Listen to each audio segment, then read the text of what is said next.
Hello and welcome to Take a Wild Guess. This is the show where I tell you the story of an object, a place, a historical event, or a name, and you guess what I'm talking about.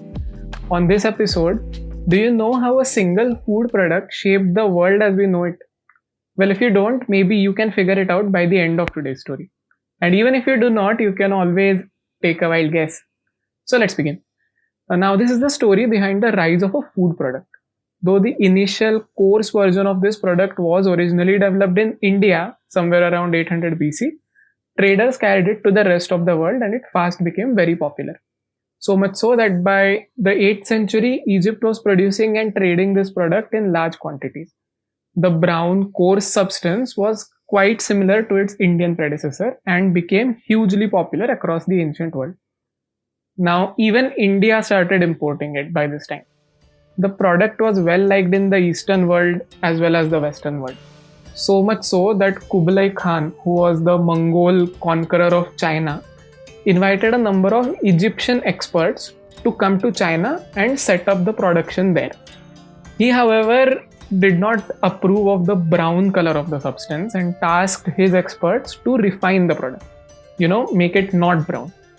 So, thus was born a clear crystalline product which entered India from the courts of the Khan.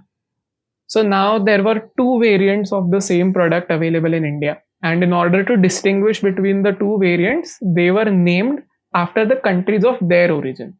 So the Indian names for these two variants of the product literally translate to from China and from Egypt. Throughout the Middle Ages, the product remained a rare and expensive novelty. But it was in the late 15th century somewhere that the Portuguese saw an opportunity for the large scale production of this substance because they realized that the new world could be used to cultivate the raw material for this product in large quantities. And actually, this was the time when this product became a menace.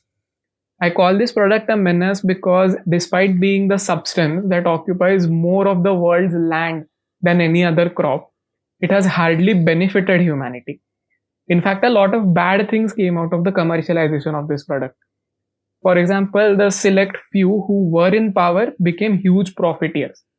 The ships used to carry the expensive substance and the profits made from selling it used to ply between the Europe and the Americas, right? These ships were easy targets for pirates, and that is actually what led to the golden age of pirates in the Caribbean.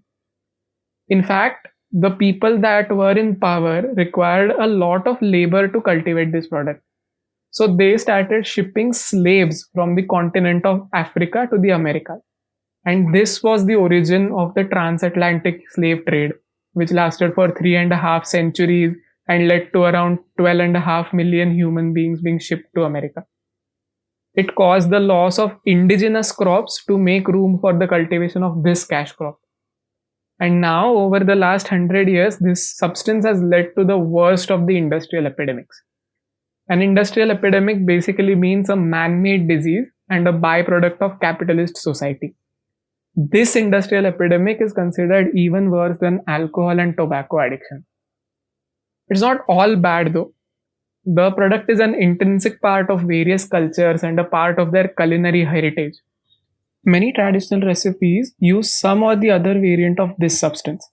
In fact, in India, it is auspicious to consume this substance before starting any endeavor. So it is only fitting that our first episode be about this. Do you know what we're talking about? Take a wild guess. It is, of course, sugar, the humble sweetener which has been used in India for thousands of years and whose variant, which came from Egypt or Al-Misr, is called Mishri, and the one which came from China or Chin is called Chin. If you liked this episode, please subscribe and share it with your friends. Until next time, I am your host Chaitanya Ganu and this is Take a Wild Guess. Thank you.